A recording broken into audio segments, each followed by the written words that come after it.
This is where it all comes from. They talked about everything. In order for you to have control over your ascension into the next stage of existence, you must first master the physical, yourself, plain and simple. And that's basically what it all comes down to. You. If the universe and everything is in you, and everything is in you, you are creating and controlling, and are going to be controlling yourself, your energy, your everything going forward. There's nothing outside of you. Plain and simple. And this is what they're trying to tell us. So basically, when you look at these books, they basically show you trials, tribulations, beasts and monsters and all kinds of torturous things that could possibly happen. And it's giving you the understanding that it's, no matter what it is, it's still you. It's still coming from you. The universe is in you. You are the cosmos. Everything is in you. It's all you. So you have to grasp the understanding that, again, choices that we make put you where you are. And that we are all basically experiencing and suffering from the same problems, except for those who are in power. Plain and simple. Everybody else, all the citizens around the world, we have the same problems. It's either you poor or you sick. It's just that simple. And in everybody's case, the government can fix our problems. So why isn't it being done?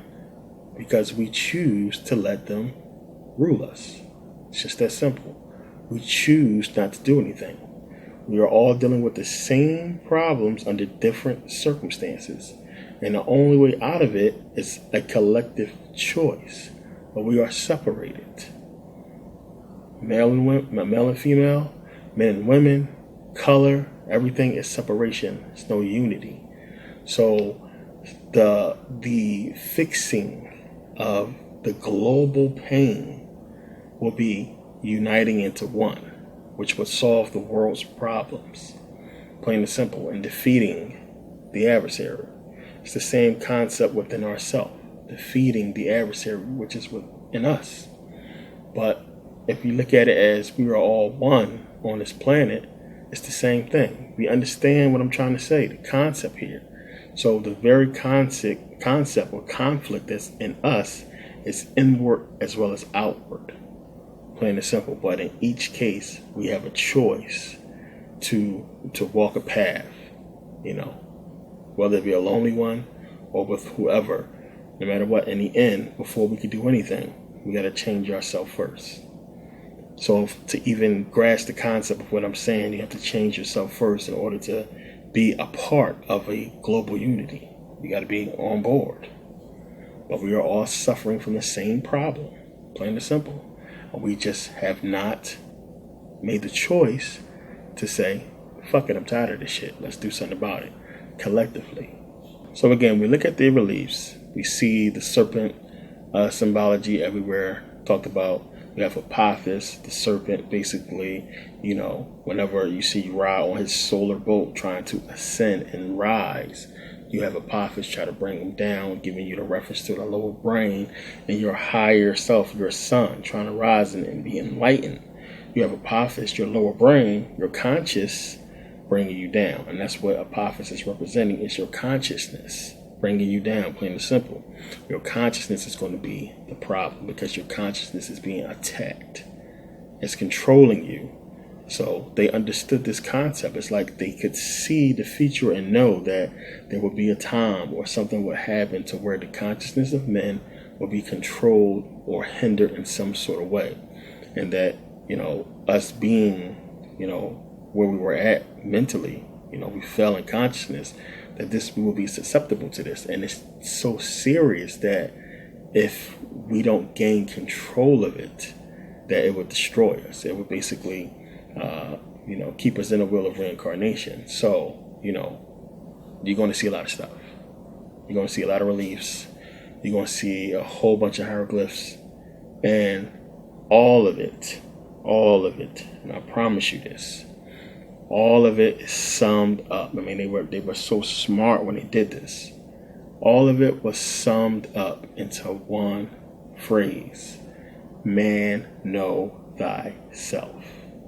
Plain and simple. There it is.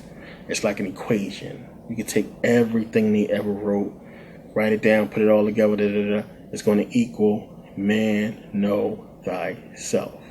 So you had Thales, Pythagoras, Aristotle, you had Plato, you had all of them go into Kemet, and they came out saying what? Man, know thyself. Know thyself. Important. Super important. So you look at everybody in the mystery schools and everything they're talking about, the culmination of it is know thyself. Plain and simple. So, to put it together, a lot of you are walking around believing you are you. Who else could you be? It's the spooky part. You think you're you, but you're not. And you give yourself hints to that in a lot of cases. And it's beginning to make sense when you really understand, everything this is going to entail. You'll really know thyself. So a lot of us have had instances where, we did something, we didn't know why we did it. We got upset at ourselves, we talked to ourselves, say, why the hell I do that? We made mistakes. And it's one of the things I stressed before. Do not confuse emotions and feelings. It's all energy. Plain and simple. Don't confuse energy for emotions and feelings and everything like that. It's energy. Plain and simple. It's signals. Basically sent to the body, via the spine to make you feel some type of way. But it's all energy. But it's the same concept with mistakes. Do not make the mistake in believing that a mistake is a mistake. That a mistake is you. Plain and simple. So when you make those remarks, damn, why did I do that? When you do something that you can't believe that you've done, and you consciously say to yourself, why did I do that? You consciously look at it like, damn, I was tripping. So if consciously you did something you didn't want to do, how is that possible? Who did it? When you say to yourself, damn, why I do that? Or I'm stupid. Or I fucked up. At that moment when it happened, people say all the time, I snapped, I flipped out. I blacked out. Okay, I blacked out to beat this dude up. Well, who was that fighting if it wasn't you? You can't say you blacked out. That was you right there fighting. Who was that? But we understand that concept that you get mad, you get pissed off, you black out. Or you do something you don't want to do. You're not consciously in control. If you're not consciously in control, then who is? What is? You understand what I'm saying? So, it goes back again to the concept of Satan. Now understand what it's all talking about. Simply that. Plain and simple. It's the whole reason why Apophis is a serpent. It's the whole reason why Satan was a serpent in there. It's giving you the lower brain, and just one aspect of it. You understand? So, knowing who you are is control. Plain and simple. It's you controlling who you are. That whole concept of having control over your animal self. Plain and simple. Your negative energy. Your Satan. If you get it, if you grasp it. So when you see, again, the whole concept of Satan being the author of evil and everything that is bad, it's you.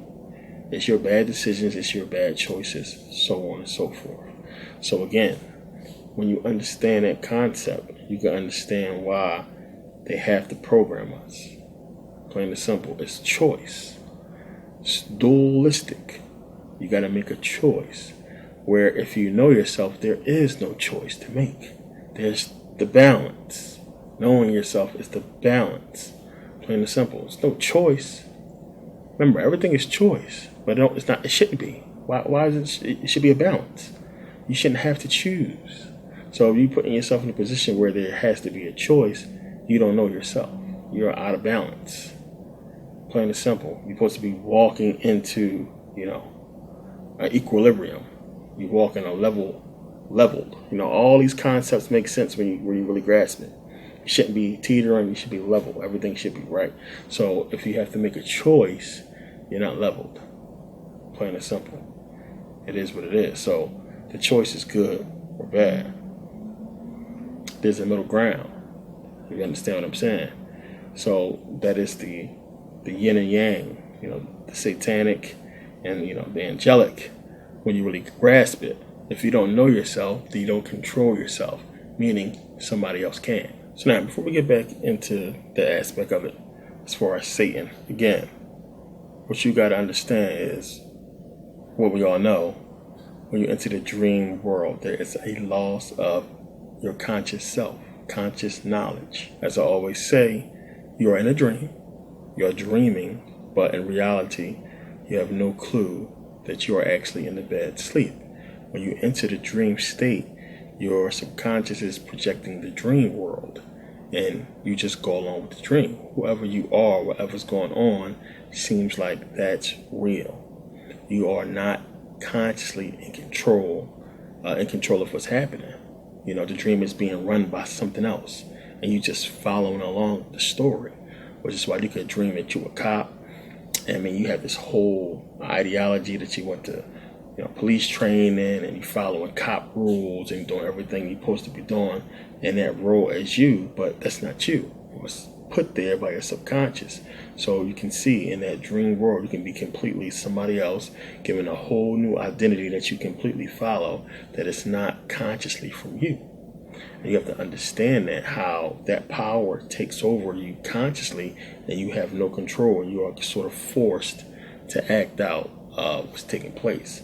So you got to take that and put it in the realm of the underworld, the whole process of death, and what could be possibly going on through your subconscious and your conscious, giving you so much to handle so many things that you will have to go through and battle through, which is basically yourself, in order for you to come out on the other side as being able to move on to the next level. So I'm going to basically read to you guys and understand these are many different stages, many different parts of what's in a duat. You have many different divisions. So we're going to go through the last parts to kind of give you an understanding of what it's talking about. So it's saying here, on the lower register, to the left of the egg is a serpent without wings, who lives by the voice of the primeval gods of earth and is unseen. This figure is likely Apophis. Abbreviation is Apop. The serpent of the conscious mind that we must battle. 4 blazing heads precede Apophis and sit upon boiling water, perhaps the boiling water of the alchemic Mexicans. Long story. 4 seated gods follow a serpent to the right of the oval. The constant reminder of the number 4 informs us to focus the beginning of all works of the 4 lower chakras. In the upper register is Ma'at, with our arm at a 90-degree angle. 9 large netter symbols appear, followed by 5 guardians of the net. The net being the snares and traps of the mind that must be overcome. What is said to be a chamber or door above has a sign for darkness or night. On the side of it are 2 horse falcons. This depiction may be the doorway to inner true mind that has been kept in darkness by the conscious mind. We need the power of horrors to open the next doorway. Next comes a serpent who is in opposition to the scarab, which a scarab, it says, or transformation, which the transformation of a scarab would be from darkness to light, since the scarab or the dung beetle rises from the darkness of dung to light. This serpent has 2 heads and crawls along the ground, thus must be the conscious mind of duality. Now understand, when the mind is free, then you'll see the serpent with wings, or standing upright, representing Kundalini energy. It would oppose the transformation that will lead to the true mind. The final figure of the upper register may be the most important, yet is most overlooked. It is a female goddess standing with her hands outstretched to the top of her head of a man who is clearly just a man and not a god. He is naked and has no apparel of the nether root. He is placing an axe into his own forehead. This man is the human being who is traveling this path. This is now the stage as the Kundalini begins to rise that one must take the hatchet to themselves and attack their conscious mind directly. Only by doing so will one make it to the 6th division. Now I want to scroll back up here where it's talking about the text itself. It says this text should not be investigated independently, but used in connection with the other texts of the period, especially the Book of Gates and Caverns. All 3 of these texts are about the control of our energy and power in our body. The understanding of this energy system allows us to awaken our inner power and reach the realm of mystical enlightenment. From the teachings of the Orient, especially Taoist Qigong, the same ideas are present. The Taoists teach of the gates of the body, usually along the spine, that need to be open in order for the Qi to flow properly. The caverns very well could be the pools of energy associated with the physical organs that get clogged with blocks due to our bad thoughts, action, and karma.